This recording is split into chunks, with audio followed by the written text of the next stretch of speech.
Salut, nouvelle vidéo. J'espère que vous allez bien. Dans cette vidéo, en fait, je voulais parler de Claude Code, mais pas que. Mais surtout du fait que, comment on va faire pour devenir développeur à l'avenir? C'est ça la question que j'avais en tête et auquel j'ai regardé Twitter, j'ai posé la question à plein de gens. Et en fait, on ne sait vraiment pas comment les prochains développeurs à l'avenir vont être formés parce qu'en gros, l'IA a tué le travail qui formait un développeur jusqu'à maintenant. C'était toutes les tâches répétitives, le code inutile. C'était vraiment. C'était par ça qu'on passait pour devenir développeur. Et même moi, je suis dans ce cas-là actuellement.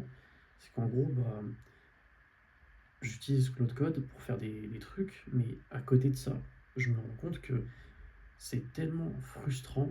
En fait, il faut se forcer à faire des choses, enfin, à taper du code basique, inutile, pour des petites fonctionnalités merdiques. Mais, bah, en fait, le problème, c'est qu'à l'époque, on n'avait pas ça. Fallait chercher, fallait aller sur Stack Overflow, chaque ligne de code, tu la tapais en gros. Et bon, même si tu prenais des bouts de code par-ci par-là, mais à la fin, t'étais satisfait de ton travail, même si le résultat n'était pas énorme. Mais là, tout s'est inversé. Là, c'est l'effet inverse. C'est qu'en gros, tu cliques, tu fais deux trois clics, tu parles, parce que tu n'as même plus besoin d'écrire en vrai, tu peux te contenter de parler. C'est ce que je fais avec Claude Code personnellement.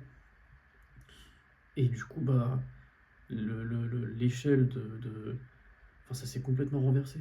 Et ce qui est problématique, c'est que pour les prochains développeurs, comment les prochains développeurs juniors vont faire pour passer de junior à intermédiaire à senior si tout le travail qui les formait eux, il a été anéanti par l'IA. Enfin,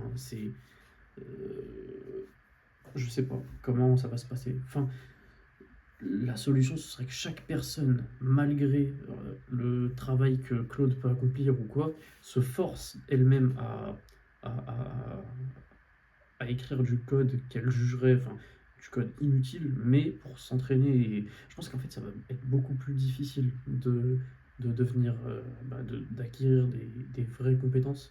Et je le vois même avec moi, c'est ultra frustrant quand je vois ce que Claude Code peut produire et qu'à côté, je me force quand même à essayer pour pas perdre la main parce qu'en vrai tu perds pas la logique quand tu l'as, mais c'est surtout le fait en fait ça nous rend feignants. Et quelque part aussi c'est un côté un peu dépressif parce que bon, moi je peux pas je l'ai pas trop expérimenté vu que je suis apprenti, enfin je vais pas dire développeur junior, mais je suis ouais. Mais les autres, j'ai vu une vidéo de Benjamin Code qui disait qu'en gros, t'avais l'impression d'avoir perdu tout le sens de ton métier. C'est qu'avant, tu galérais, tu allais regarder sur des sites, sur des forums, tu cherchais l'info quand t'avais un bug ou t'arrivais pas à créer telle fonctionnalité. Mais là, il n'y a plus tout ça. Et même hors ça, le simple fait d'écrire du code, là maintenant, t'as beaucoup, beaucoup, beaucoup moins de code à écrire. Il y a tellement de choses que Claude Code ou que d'autres, je cite Claude Code parce que c'est celui que j'utilise, mais que même d'autres modèles IA peuvent faire, mais mieux que toi. Et pas que, genre, en fait, ma théorie, c'est que les prochains développeurs, c'est eux c'est eux qui auront tous le meilleur à tirer de ça, parce que j'y crois pas au fait que s'il y aura plus de développeurs ou quoi, il faut être réaliste. Mais je pense que ça va se scinder il y aura deux types il y aura le développeur senior, il y aura l'ingénieur, on va dire, système, enfin pas système, mais genre, euh, qui sera beaucoup plus axé architecture.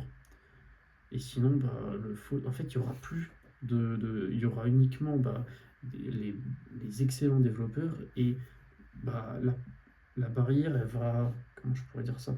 Ça va être beaucoup plus compliqué de se forcer à apprendre parce que l'IA fait presque tout maintenant. Enfin voilà, petite pensée que je voulais partager avec vous. Donnez-moi vos avis. Je sais qu'on est 22.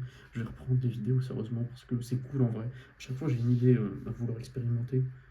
et j'oublie, enfin j'ai la flemme de la tourner. Alors que mon contenu il est assez basique. Je vais acheter un micro aussi pour essayer d'améliorer petit à petit la qualité de ces vidéos. Voilà, c'était tout pour aujourd'hui.